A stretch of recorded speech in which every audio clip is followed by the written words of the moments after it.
Yes. Wil jy hom jou testimony nou gee, Snoekie? I want you to listen to this man's testimony. And we're going to hear the word of God. Jy praat alles. Alles, jy mekaar is reg.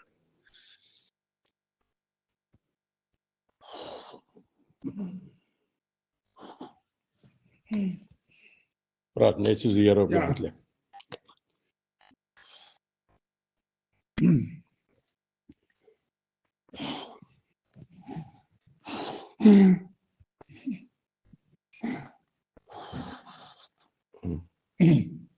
Als het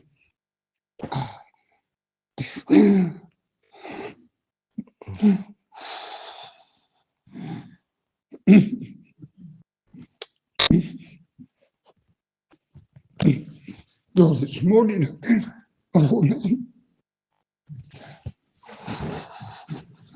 Yes. Ja, oké, pastor.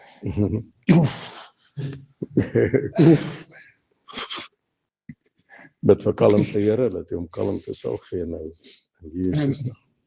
My testimony begins from the 1960s. Believe it or not, I'm 60 odd year old already.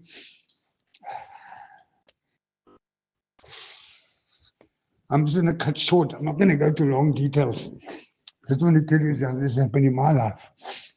I grew up in a home, 6. I'm number 5 in the family. I'm the second youngest. I never knew I had 3 elder brothers or a younger brother. I only knew I had a sister. And I grew up on a very broken home. Everything I'm going to tell you now is no one's fault. It's my own doing, what I did. And I grew up with my sister, my granny, and my real father until the age of 5 years old.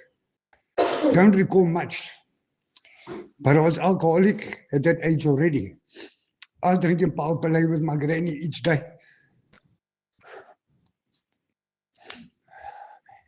I used to walk for my granny every day to buy a bottle of Palampara.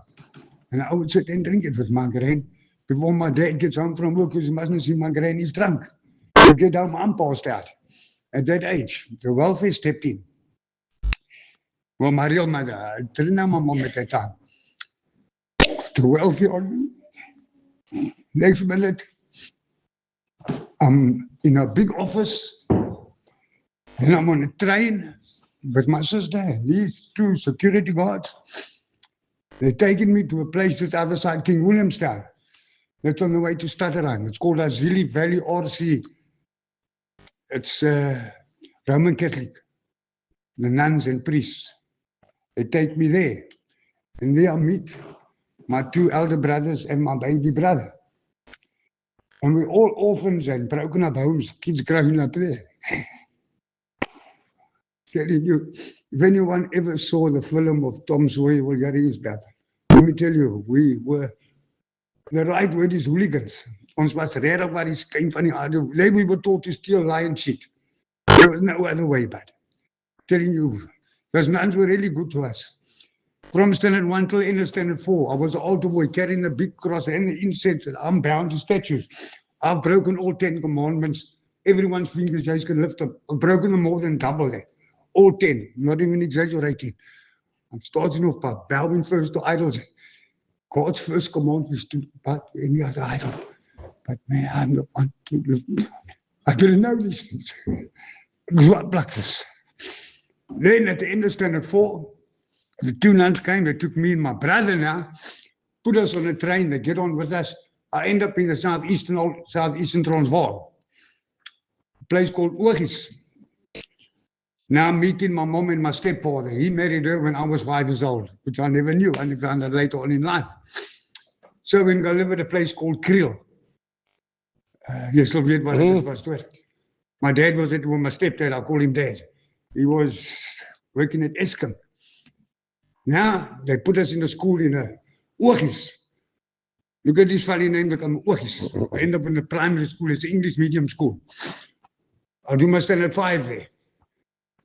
But I'm telling you, it's like letting a lion loose in town. But I didn't know people. I just knew how to steal and shit and do my thing. I was smoking cigarettes, dag and all at that time, big time already. There was no jokes with me. And topping it up, of course. My stepdad, he became a priest of the Apostolic Church. Now I'm introduced in the Apostolic Church. Me and my brother made jokes of that church, man. Let me steal out of people's handbags in the church. I'm serious, man. And I've kept on going. I end up in high school. One of the best high schools in South Africa, Witbank High School. Let me tell you, Pastor, let me tell you. Man, it didn't last 2 years. I said to farmer's land. I was running away from home. I'm on the streets. My family don't know what to do with me, but so they sent me to a school in Nigel. Look at all the schools I'm going to now. No school wants me. Nigel accepts me, but in the boarding school, it's for all they say the stoutgatter. They got me there, which was even worse. I go burn the deputy headmaster's office down. I'm on the road to nowhere. I'm on the streets, but on the streets. Then they come to me, okay, the welfare again, of course. I'm in handcuffs, little boy like that. They're sending me to a place in Edenvale, Norman House. Place of safety. My wife, she's never heard these things before. I only told her this morning I'm doing a testimony. I end up in a children's prison. And here I am. Yeah, let me tell you, all in the same situation as me. What do boys like that do together? You know the bars are prison. We're in a prison. We broke the bars. 16 of us ran away. 14 got caught. Only 2 never gets caught. Guess who it is? Here I am. Me and a Portuguese chap. He takes me to Johannesburg. And I don't know Johannesburg from nowhere. I end up at High Point. I end up living in La Rochelle. I'm 16th, 6th Street, La Rochelle. My name is changed. They call me Fredo. Then my name is Johnny Bila. I'm Portuguese now. I lived there for nearly a year. No one knew where I was. I got caught shoplifting. A Bomoli cassette uprising. Took me in, they even had a Portuguese talk. They were going to deport me to Portugal. I'm not Portuguese. But this is how we had scammed this whole story. Verstaan jy, Pastor, wat ek try verduidelik? I'm just giving you a short essay here. It didn't happen so easy, eh? But that's how it is. That Johnny's mother came into the court. That's my name, Johnny Bilo now. And testified I am a son. So they bring me a talk to speak in Portuguese. I said, don't worry about it, man. I can speak in English. They wanted to deport me to Portugal. So they spoke to her in Portuguese. What must they do to me? So she says, the best thing to do is give me hiding. You won't believe they gave me 5 cuts. Not 6, 5. I come out there. And when I come outside, guess who's standing there? They stand my stiefpa. How we got there, till today I can't tell you. This stands my stepdad. He's here to fetch me. They haven't seen me for how long now, Pastor? Ek is op die...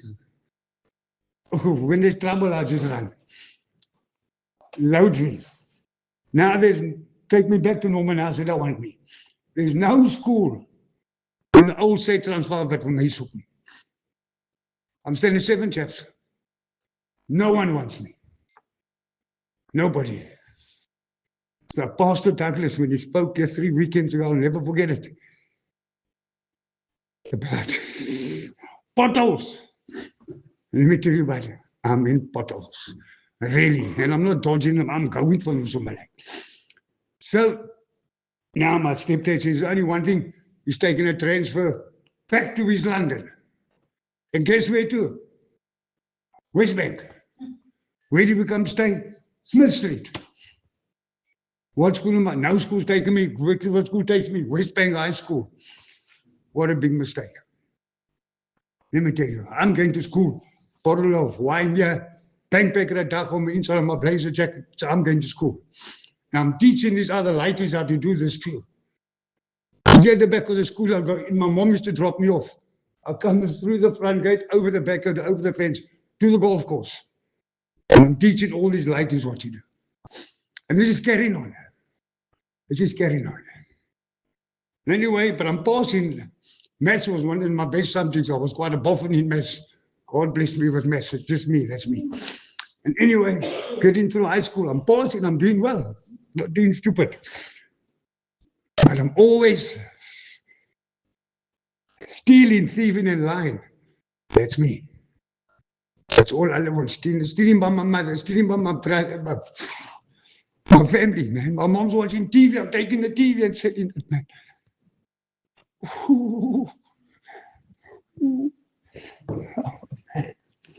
Yeah, anyway, I got expelled from Westbank High School.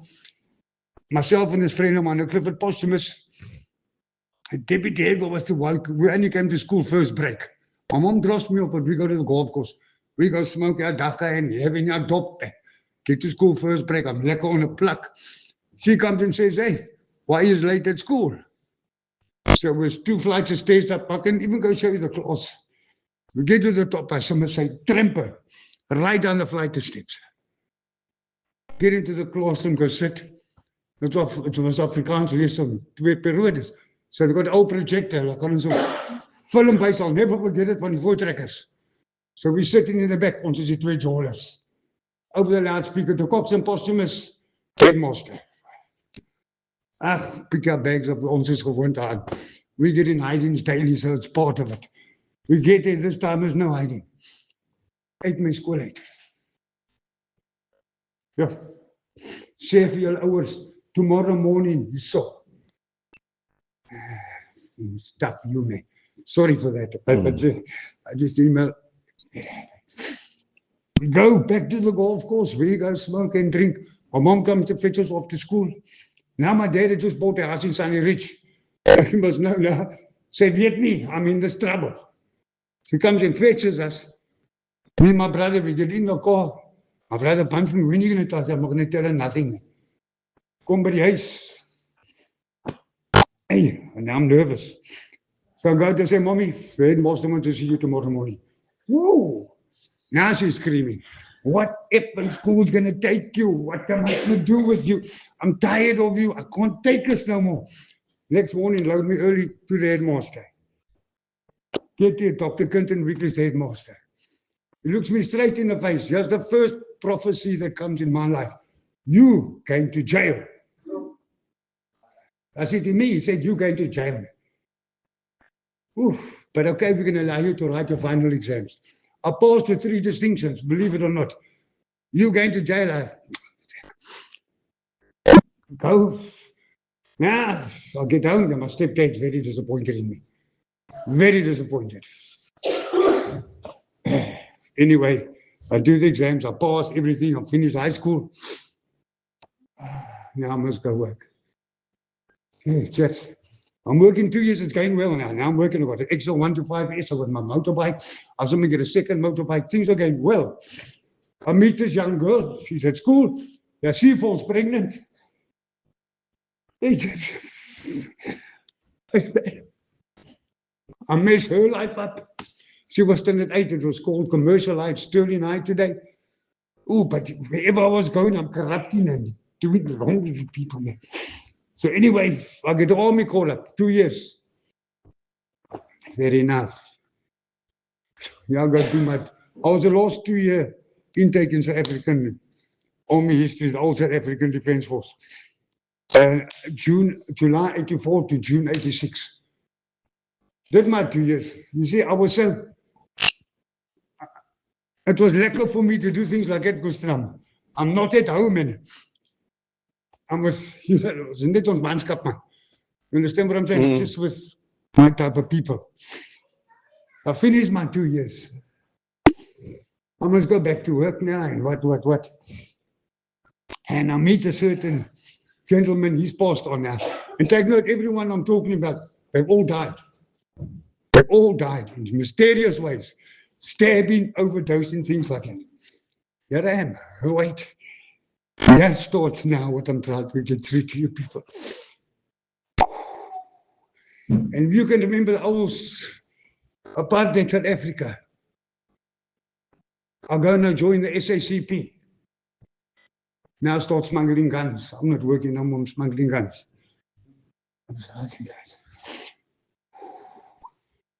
guys. and I'm going to Ponteland. In those years, it wasn't MK. It was called UDF, United Democratic Front. I was involved with Chris Hani, Joe Slove, and those type of people. And you know, I'm hunted now. Now I'm getting hunted by the security forces. I ended up living there in Pondoland. Yeah, okay, I'm not going to detail with that, but anyway, living there, just smoking it up, drinking it up, and whatever. Getting 2,000 rand there, 1,000 rand there for the guns I'm smuggling. Coming back to London once in a while. But most of the time I'm out in the bush. Now we're here, we are wanted. So the one chap was with me on Noel Botha, I can mention his name, Pastor. He's passed away now, he's also gone. He went to the one pub, got drunk and he bragged what we are doing, telling everybody. And you know, the security forces were implicated all over, in the pubs all over. And the one chap picked it up. And they got him. And he came and he traced me and Brent Swartz. I was by my mom's house in Sunny Ridge. Have you ever been so scared in your life? I had the outside room. I'm still smoking a dagga pipe. My window shatters. I'm telling you, my man, there's like 4 years I was in there. Got me. Handcuffing me. Hitting me against the wall. I'm telling you, man. Whew. They load me in the Mercedes Benz. Never forget it. The Premier Bakery, they take me there. Look here, I'm like this. They take me, they buy me a chicken and a milk. I must eat it. I'm thinking, what's going on here? I must eat this. It's my last supper. They're giving me my last meal. These are going to bump me off. There's no two jokes with this. The investigating officer's name is Charlie Landman. He comes from Brixton, murder and robbery in Johannesburg. And the security forces in the case, special they were specialized in this type of work. They trace us type of those that do these things. And they got me. So they take me there to fill a frame road. At the back is a big block of flats. I never knew, I thought it's flats. It wasn't. It was security on the top. Police forces. And they took me, traced me, everything off. I'm naked there. They put me behind the desk, put a 38 fully loaded in front of me. They opened the window. This is about 8, 9 stories high. I can jump or I can shoot myself. That's the choice I've got. Are they going to take me down? And I'm sitting, all got out, I'm sitting all alone. I'm not knowing what to do, man. I'm not knowing what to do. Serious, Pastor, ek weet nie wat om te maak. Next minute, the Charlie Landman comes back. He tells you the next man that comes through that door, you call him Oros. And let me tell you, I've seen big men in my life, but this man, I had to really look up like that. He comes in and I say, Oros. Pastor, tot vandag toe. My ears deaf, I can't hear in the right ear. That's when people talk, I'm going to do this all the time. He hit me so hard. The blood shot from here to the wall out my ear. They kicked me, they hit me so. You know where I recovered? In a hospital in Pretoria. 9 months, no one's allowed to see me. Guess where I end up? In Queenstown. Prison, I'm locked up. Look how many jails I'm going to now. Now I'm locked up in Queenstown prison. I'm ended up in court in Grahamstown. I'm ended up in court here. Let me tell you, man. I was offered the death penalty. In those years, state of emergency was imposed. They could have put me against the wall and shot me dead. And they want to give me the hang loose now. Now they want to sort me out once and for all. Make an example. I'm in the Daily Dispatch and all. I've got the SACP screaming for me. That's why they couldn't kill me. And anyway, I end up in jail. That's not a very good part of my life. So, I get sentenced and all. Oh, Lord. If this had never happened, I don't know. I'm going to jail. I'm never coming out anyway. But anyway, here I go. I'm locked up. I get a green uniform and all. I'm inside there.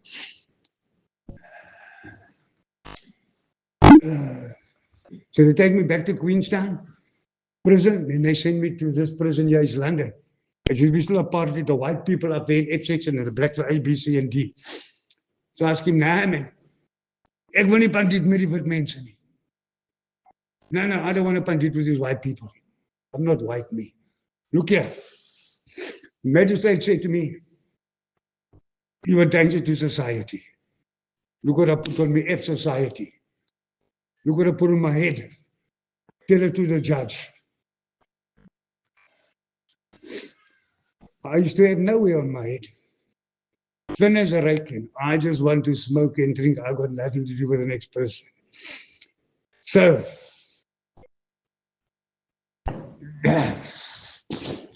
they take me to the front of the prison. I can't remember, he was a colonel, something. I had to go to him, fill in a paper there. I want to pandit with the coloreds and the blacks. I'm SACP, I can't sit with these white people. So Clifford Poster was him too. Same thing. Yeah, they sent us. They put us there. They said, we reclassify you as coloreds. Fair enough. We get in there.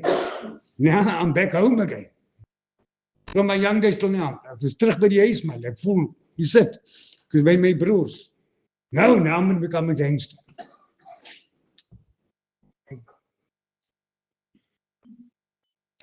Turned like that. My whole life. I was in darkness. Now there's no light by me. Let me tell you, I've got no feeling for nobody. Right?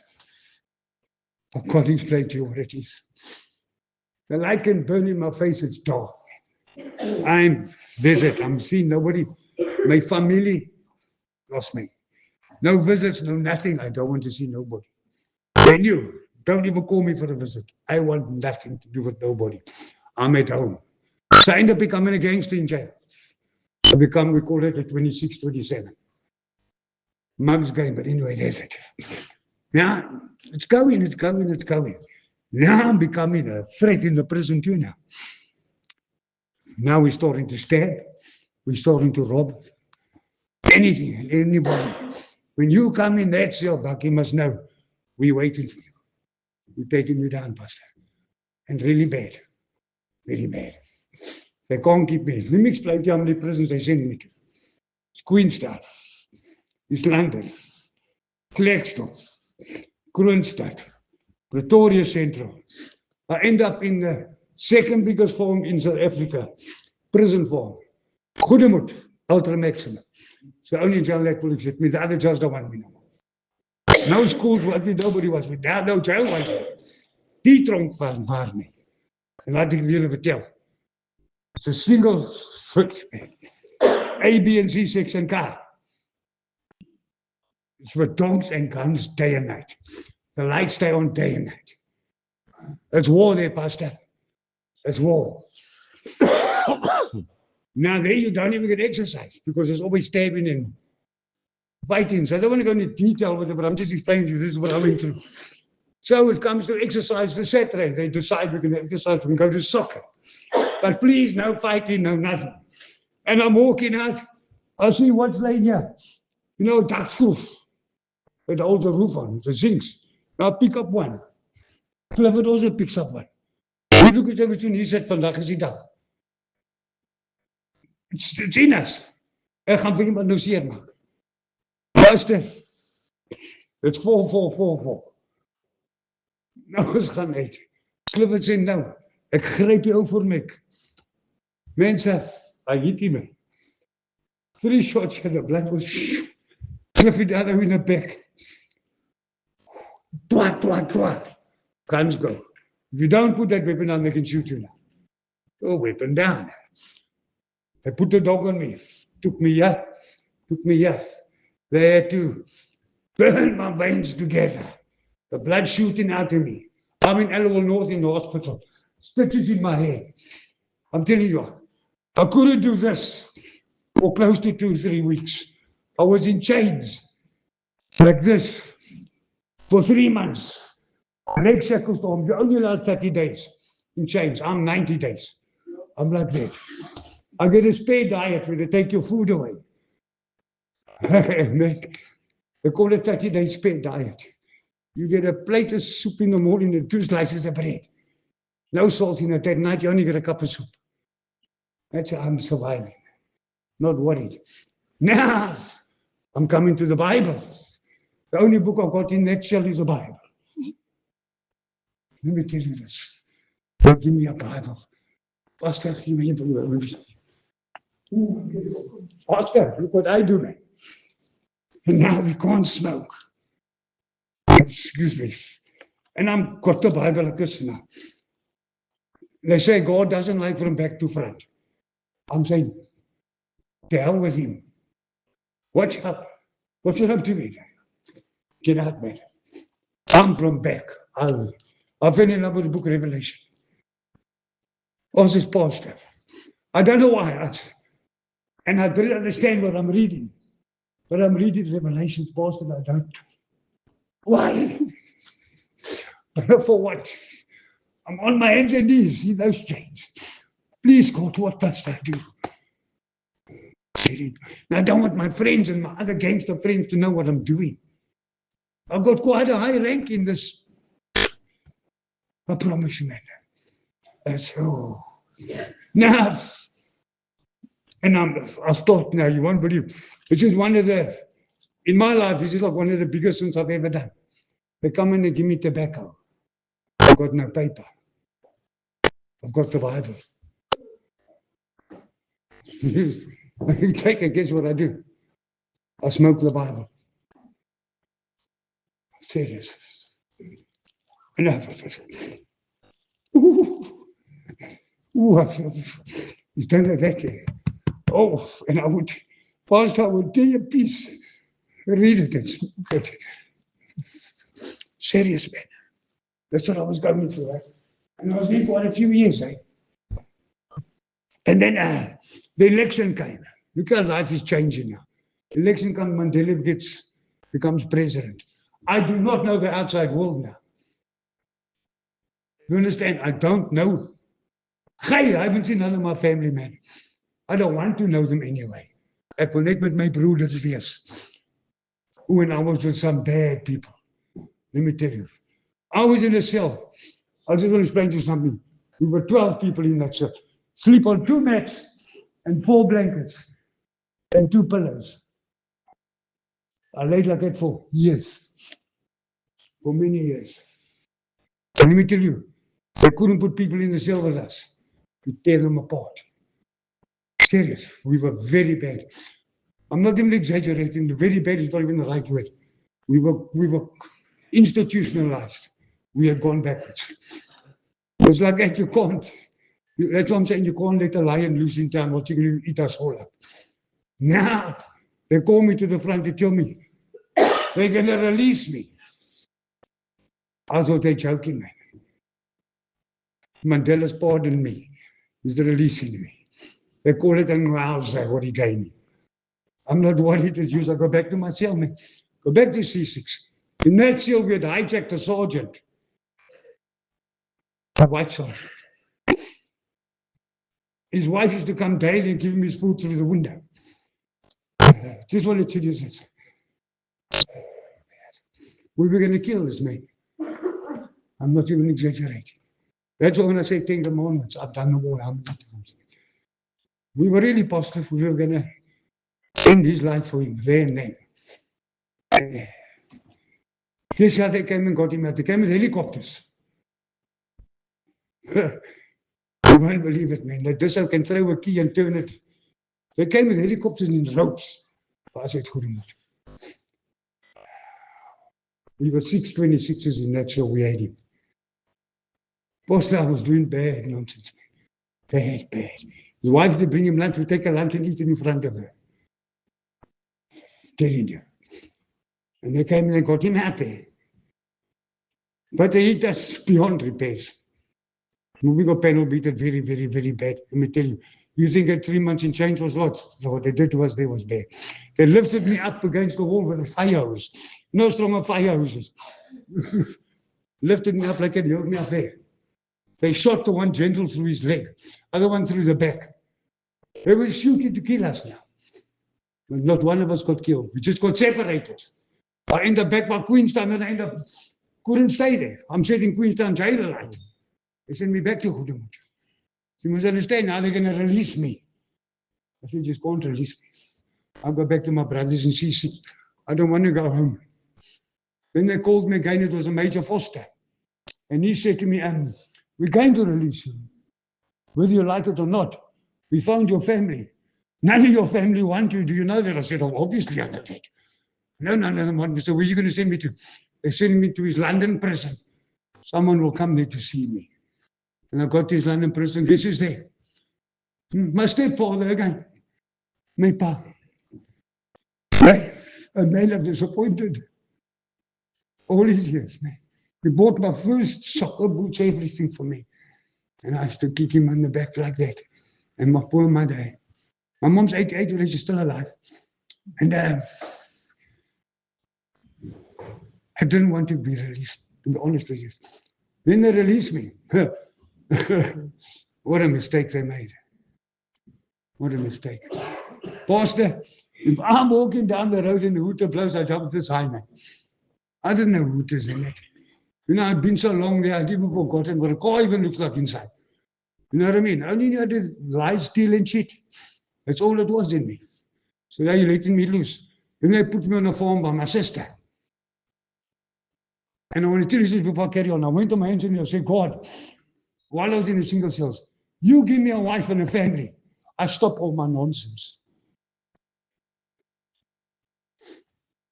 Now I'm getting to the farm, I'm with my sister's farm.